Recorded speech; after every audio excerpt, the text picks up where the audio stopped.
Finally ॲम्ब्युलन्सला जायला रस्ता भेटला एवढा ट्रॅफिकमध्ये. सध्या नाशिकची रस्त्यांची कंडिशन लई बेकार झाली आहे गाईज. जिकडे बघावं तिथे खोदकाम, रस्ता काम, पाईपलाईन काम आणि त्यामुळे फुल ऑन ट्रॅफिक जॅम. मग आता काय आपण घरीच बसायचं काय? Hello guys, good morning, happy weekend. So guys आम्ही दोघं चाललोय ब्रेकफास्ट नाही बोलू शकत, ब्रंच करायला चाललोय गाईज आम्ही.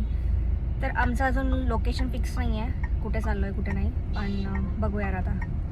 गाईज सिरियसली एक प्रश्न पडतो, यांना सगळे काम एकाच वेळेस काढायचे होते का काय? कुंभमेळा तोंडावर आलाय, म्हटलं की चला आता सगळं नाशिक खोदूया, असं प्लॅन झालाय की काय यांचा? गॉड नोज या सर्कल कॉर्नरचं काम कधी होणार. गाडी बीच रास्ते में रोका के ये लड़का रिचार्ज डाल रहा है, इसके फोन का रिचार्ज खत्म हो गया. आजकाल नाशिककर्स खूप जास्त सिग्नल्स फॉलो करतायत, रूल्स फॉलो करतायत, खूप स्ट्रिक्ट झालेत. कारण सिग्नल जसा कोणी तोडला सेकंडामध्ये मोबाईलवर फाईनचा मेसेज येऊ लागलाय गाईज. बट गाईज ही आमच्यासाठी न्यू गोष्ट नाहीये, कारण की याआधी पण आम्ही कधीच सिग्नल ब्रेक करायचा ट्राय पण नाही केलाय. विचार केला की अम्माजमध्ये साऊथ इंडियन काहीतरी नवीन टेस्ट भेटेल, मस्तपैकी ट्राय करूयात. बट सॅडली गाईज खूप जास्त गर्दी असल्यामुळे आम्हाला पुढे मूव्ह ऑन करावं लागलं. अम्माज कॅफेच्या पुढच्या रस्त्याला आलो की लगेच इकडेही ट्रॅफिक जॅम भेटला गाईज आम्हाला. शहीद सर्कलला इथेही रस्त्याचं काम चालू असल्यामुळे इथे थोडीफार ट्रॅफिक जॅम झाली होती.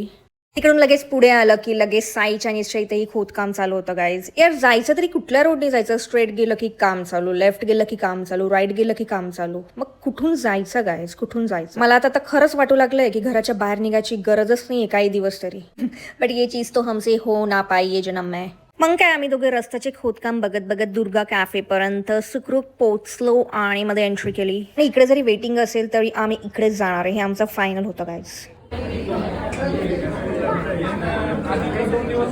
किती छोटूसा मेनू कार्ड ठेवलाय दुर्गावाल्यांनी. Cutie aesthetic menu card.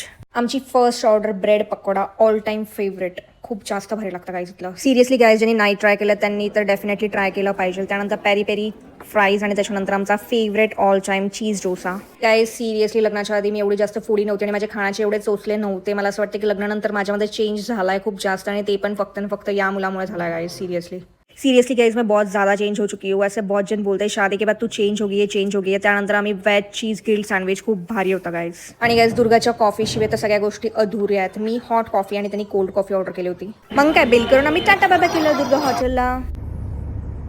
Guys हे बघा रस्त्याचं काम चालू आहे इथे सिग्नलवरती, आणि ॲम्ब्युलन्सला जायला अजिबात जागा नाही आहे.